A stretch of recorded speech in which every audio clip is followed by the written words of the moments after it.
check out the starting gate now, the Suzuki starting grid.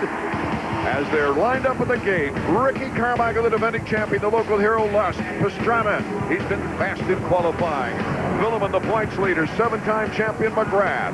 His first year in 250s, Fonseca. Tortelli, Roncada.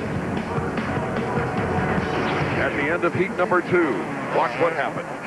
This was Vuillemin, just a retaliation from the block pass that Roncada put on him in the beginning. It wasn't that bad, but Roncada didn't like it. He rode up to say, hey, what was that for? And Vuillemin goes, hey, I'll tell you what that was for, man. I got 500 grand on the line tonight. I got the title in my hip pocket if I can stay away from you. How does this affect now things for the 250 main? Does it fire him up even more? Well, or does he lose focus? I've been in that ridiculous situation before, and it messes with your focus. You try to go out there and overcompensate for that. Beyond these guys, I'll tell you what, Vuillemin, he's been able to focus before, but that's got to be on his mind and Roncada's. And RC has been unbelievable in this building all weekend. There he is. But Travis Pastrana has shown me that he's got the speed to beat him. McGrath has won here 5 times, and Ezra got his second heat race win here, and this is his hometown race. The first rider over the white line, just out of the first turn, wins the $1,500 Powerade Hole Shot Award. Who will get the $1,500? Don't forget, a hole shooter has not won a race this year. We're ready to go for the main event from Atlanta, Georgia. A great start by number 4, Carmichael. Carmichael gets the Powerade Hole Shot Award. And Pastrana's with him. Pastrana right there, and David Vuillemin in third. Vuillemin bar to bar, but Pastrana for second. Vuillemin tried to get in there and put a little bump on Pastrana to get right up into second right away, and it ruined his timing, and then Fonseca slipped in there. Now the key is Pastrana's been making a few mistakes right there. Can Carmichael pull away and make it a runaway here in Atlanta, like he did in his heat race? Well, I think Travis is going to try to keep him on it. And Travis is so much faster through the whoops. Oh, my goodness. He just made up 10 bike links right there. There's Roncada, Waugh, and the rest of the field as they go through the whoop section. Pastrana trying to hold on to Ricky Carmichael, but David Vuillemin back in third. Could this be Vuillemin's 8th straight podium? The 3 are pulling away from Jeremy McGrath. Lust angled, looked like maybe on the ground there. That's Fonseca. Yeah, it is, 24, and Jason Thomas, so there goes Lust's chances. And Fonseca was up into third at one point. Now he's going to have to come from behind. Too bad. Second place last week, and he was in contention here. He had the speed. Ezra looked so good at qualifying, too. Vuillemin behind Pastrana right here. There he is. He just went over the triple at the approach of his whoop section and look behind him, and it's a huge gap back to McGrath. Is he playing it cool? Like a last lap pass, maybe? We've seen already this year. Vuillemin's in great shape. He's in great shape as far as where he sits on the racetrack. He's got a big gap, like I said, back to fourth.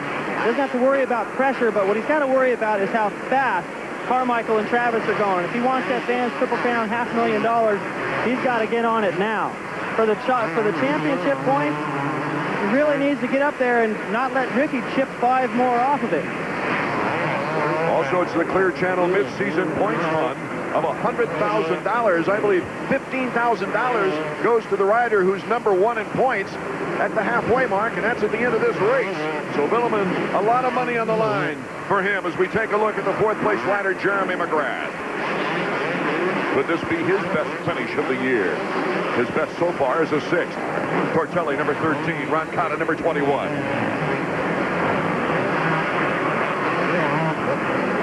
Tortelli, since his return, has been getting great starts. And all of his heat races, the preliminary qualifiers, he's been hole-shotting. The second main here, he's running up front again. You're absolutely right about Vuillemin. He's now dropped to 5.5 seconds behind the leader, Carmichael.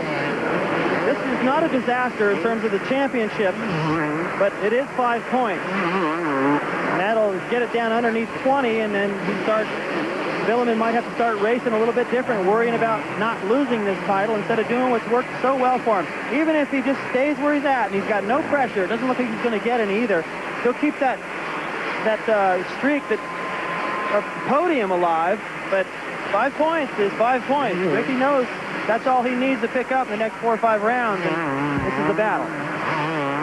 Vuillemin, it appeared to me, David, you might correct me on this, will race for the win if he's in good position, but he goes for the podium otherwise. Well, he's not out of this by any means. He's staying pretty close to these guys, but he's going to wait till about halfway and see what happens. Get into the lap riders, the track gets more rutted, the lines change, and that's when he gets good. Ricky Carmichael through the whoops, coming right at you.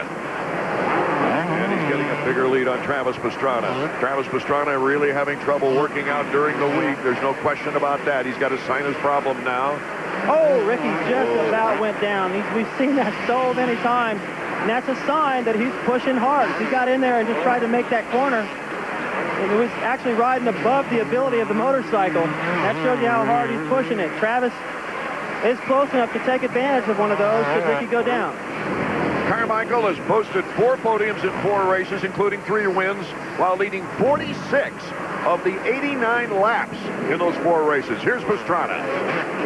He's still in this, but I think he might be losing just inches on Ricky and losing a little bit of time to Vuillemin now. So Vuillemin might become more of a problem for Pastrana, but I think right now, with as sick as he is, he'd be happy to finish on the podium, Art, especially after the way last week went. He's already got 2 second-place finishes along with a 3rd. Let's go to Davey down the trackside. Guys, let me give you an indication of how bad Travis felt earlier today. For the first time that I can remember, he did not do an autograph session. Travis, always a fan favorite. Also, when they did the opening ceremonies, he did not participate in the parade lap. His mom said he was trying to save every ounce of energy that he had for this 20-lap main event. Ian Harrison. Let's listen to Suzuki radio. Tortelli. Down behind us, Jim. Down behind us. Got to have to think ahead, please. Give me a split to Tortelli. I got David.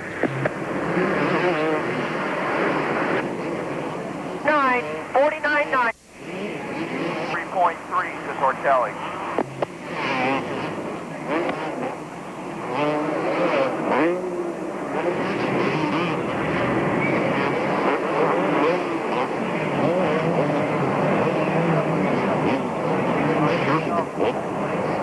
Travis goes off the track. Travis is off the track, and he's riding. You know what? I think he has taken himself out of this event. I saw him start to look a little shaky. I think he has taken himself out of this race before he becomes a danger to himself or, more importantly, others. Well, that's probably a good decision since he's not contending for a title. Come back strong. As the Suzuki crew runs to see what the problem is, Ricky Carmichael is way out in front right now, with David Vuillemin now in 2nd place. Jeremy McGrath is in 3rd. Can they hold on to that position? We'll be right back to Atlanta, Georgia, right after these important words.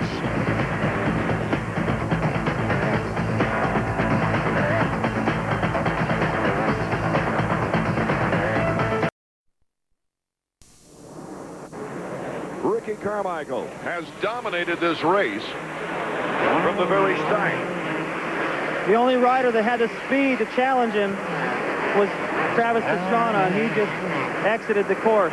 He's coming up on the lapper, number 247, Tyler Evans, out of Canyon Lake, California, on the Husqvarna, passed by Faraci. Ricky over that little rhythm section triples out in the air, pulls 2 tearaways. Looked like at least one. It took him 2 tries to get it. It's not in the air for very long. That's a tricky section full of ruts. Ricky not afraid to land with one hand on the bar. Vuillemin a faster lap time in the last lap than Ricky Carmichael. He's trying to catch up. There in 2nd place. Boy, would that be something if we could get a 1-against-1 duel for the win here in Atlanta. A 6-second lead is pretty tough to make up at this point in the race, but it's only halfway. There's still time. You can see Vuillemin look over at Ricky coming the other way through the whoop section. Vuillemin is mad.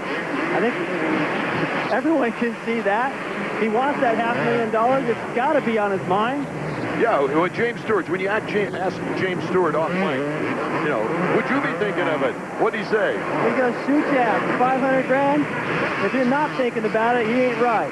You ain't right. That's exactly what he said. David Vuillemin in 2nd place now, trying to catch up on the very fast and dominant Ricky Carmichael. Carmichael just trying to get the back within shooting range of David Vuillemin in the points race to defend his title. The best thing Vuillemin can do right here is just continue to ride as fast as he can, keep jumping everything, no major mistakes, and just be there. You know, force Ricky's mechanics. Chad Watts to be keeping tabs on Vuillemin, maybe not letting Ricky know about it, but at least be a little bit concerned about the guys still being back there. Force Ricky to ride a perfect race. It's only 3 points now in terms of the championship. It looks like if he can't hang on to it, that Van Triple Crown money's gone, but I think the title is probably more important. Jeremy doing a good job here. Don't forget, you can hear these races live on the webcast, ESPN.com. Jeremy actually has a shot at catching Vuillemin. Wouldn't that be something? I think he's starting to feel good, and you can see a little bit of spunk in his cornering, the way he's jumping through the sections. Look at how rutted that is.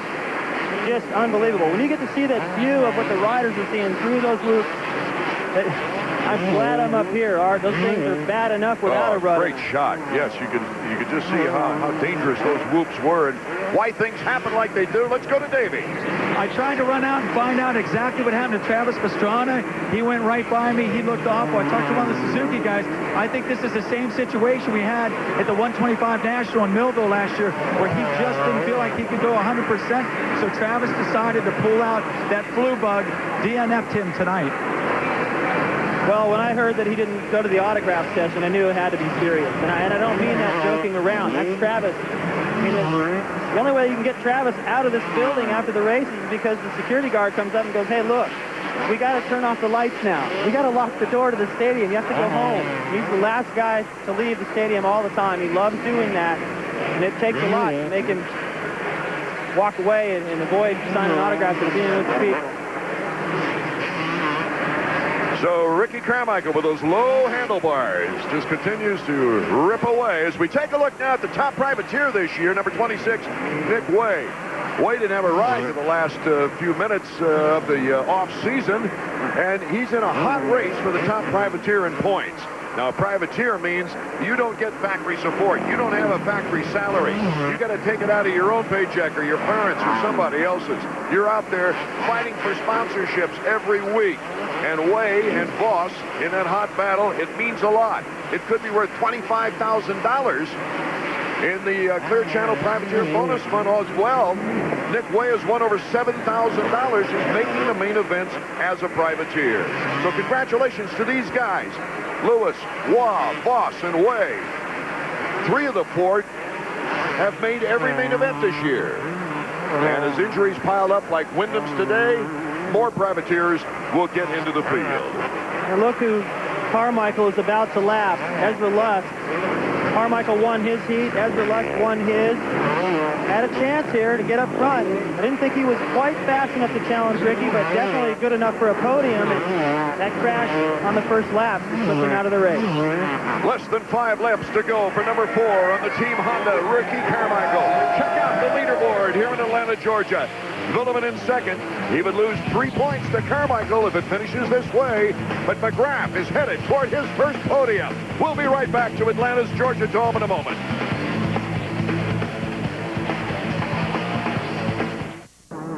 We're back in Atlanta, Georgia, where Ricky Carmichael is dominating this 250 main event. He considers this his home track, I think, more than any other. And he's about to lap Nick Way. That means he's lapped up to 9th. Chad Watts giving him the board. Probably just a big smiley face on there. What else can he put on there? That's just 2 wins in a row now.